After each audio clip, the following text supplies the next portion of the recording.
Thank you, Mr. High Commissioner, for giving time for the interview.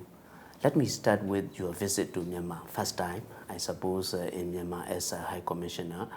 And you have, my understanding is that you visited Maundo, you visited ITPs in Situi. You also had a wide range of discussion, including with the government, including with the state councillor. So can you tell us what are the kind of discussions that you had with the government and other stakeholders in Myanmar? The main focus of the discussion was on how to identify solutions to different problems that affect people in different ways in parts of the country and which are of concern to my organization. For example, displacement in Situe or in Kachin. For example, return of refugees from Thailand. For example, the problem of the Muslim minority in the Rakhine State, many of whom have left the country and have gone abroad, some of whom instead are displaced internally. So we examined this various situation, and in a very balanced manner, in a very constructive manner, we had discussion on how to move forward and, like I said, ensure that people enjoy their rights, but also that we find solution to these different problems. I'm sure the Myanmar make Unhcr busy with all the challenges and priorities. If you can prioritize, what would be your priorities for Myanmar? Well, from the perspective of my organization, a priority would certainly be to find a solution for the almost 500 million people from Myanmar that are refugees in other countries, Bangladesh, Thailand, Malaysia, and other countries in the region. Of course, solutions, in particular peaceful, voluntary, sustainable return of refugees to Myanmar, depends on the situation in the country. That's why we're watching with very closely the progress of the peace process that the government is conducting in different parts of the country.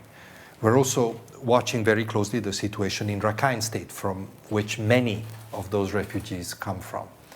I am very encouraged by what I heard in Naypyidaw, that from the state councillor and different ministers, that they will consider very seriously the recommendations of the Special Advisory Commission on Rakhine State, headed by former UN Secretary General Kofi Annan, because I think that the recommendation that that commission will make, and we've already seen a preliminary version of those recommendations, will be very important in charting a way forward, in creating conditions for peaceful coexistence of communities in Rakhine State, which will be very important in finding solution also for internal and external displacement. We have conflicts, especially in Kachin and Shan states, and Myanmar government and authorities here, including the Myanmar military, have been struggling with the issue of peace building. And in the process, or while the process continues, the IDPs, internally displaced people, are there. Reports are saying that the number are increasing in certain areas. What is your message to Myanmar government and Myanmar authorities to looking after the IDPs in Kachin and Shan State? You know, internally displaced people all over the world, and we estimate that there is more than 40 million of them worldwide. Internally displaced people are most usually caused by internal conflicts in the countries where they exist. And internal conflicts must be resolved in order for the internally displaced people to go back to their homes. We see this in Syria, we see this in South Sudan, we see this in Afghanistan, in many countries. We also see it here. It's almost inevitable. You know, different groups fight, sometimes government and non-government entities fight, and people are afraid, and get displaced.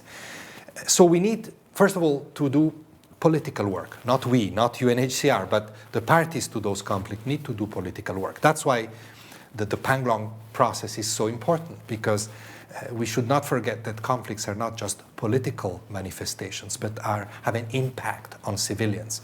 And today's conflicts are particularly harsh on civilians. So one appeal that I'd like to make to the parties to these different conflicts that plague the country is that in conducting also hostilities, respect civilians.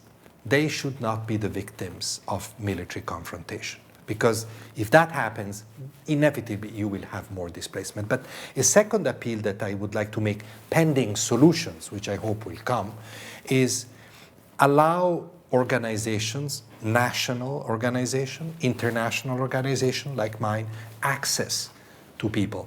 We believe that, and I said it yesterday in my meeting in Nepido, that the access that is granted to humanitarian agencies in Kachin state in particular is far too little.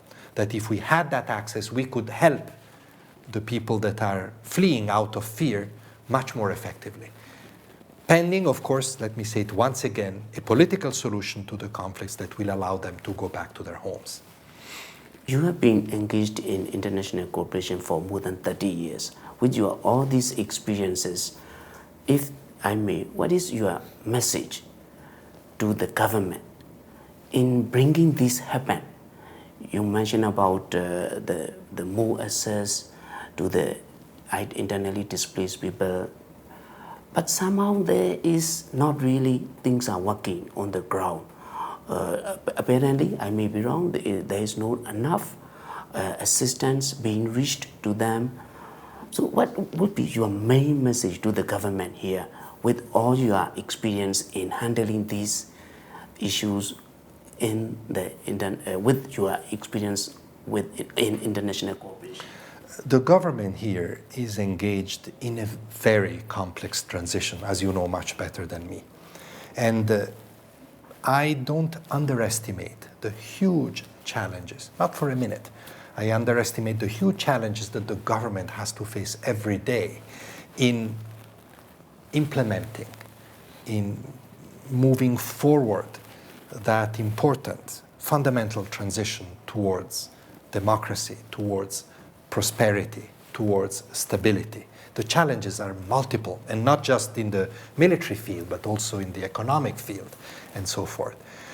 What my appeal is, in doing that, in multiplying efforts towards those goals, don't forget displacement. Don't forget that there are people outside that need a solution. They are from Myanmar. Don't forget that there are people inside that are displaced that need a solution. Don't forget communities like the Muslim community in Rakhine that suffer from marginalization, that need to be included in order to be part of the construction of the nation. That's my strongest appeal. One good example, and I think one on which we can make fast progress, is the Myanmar refugees in Thailand. There's about 100,000 of them in different camps in Thailand, and many of them are ready to come back. And I must say that in my discussion with the state councillor and several ministers, I got very positive signals that the government is ready to receive them back, provided that return is voluntary. Of course, we also are convinced that that's the way it should happen. And of course, provided that that return is sustainable, that people come back and don't become again displaced, but can live wherever they go back in a sustainable manner, with employment, with access to services, with security, and so forth. So that could be a good example of action that we could take in the next few months in a positive manner to show that there are solutions for displaced people and that they are part of nation building. What is the position of Thailand government on the Burmese Myanmar refugees in the camps? It's positive. They also would like to find a solution. You know, they have hosted these refugees for a long time, and I think they will welcome the information that I will also bring to Thailand, where I'm going tonight, that we should step up efforts to organize the return of those who want to return. You know, we did a test convoy together with the two governments last October, about 71 people. That was a bit to test the procedures, the waters, to see how it can be arranged. And I think it was positive. We can build on that to implement more of those returns. But Thailand is hosting these people and giving them protection, giving them support. Donors are also contributing. So the situation is favorable to start that operation. There are reports that many refugees in the camps do have concerns, do have worry, either for their safety when they are back in their villages where at least the conflicts are surrounding, and also for their livelihood, for their normal life back in their own country in Myanmar. How Unhcr and governments of Myanmar and Thailand will make sure that these concerns and worries are answered and satisfied? This is a very important matter. Of course, in every situation where people are refugees, especially when they are long-term refugees, they don't know what awaits them when they go back. So I think there's two things to be done. One is to ensure that conditions of return are favorable. This is what the State Councillor said yesterday in a very clear manner. We cannot return people to unsustainable situations. And I agree with her totally on that.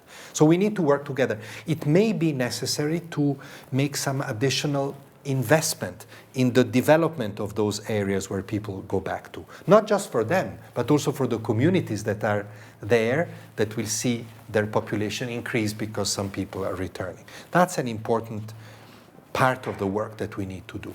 And then we need to provide information to the people in Thailand.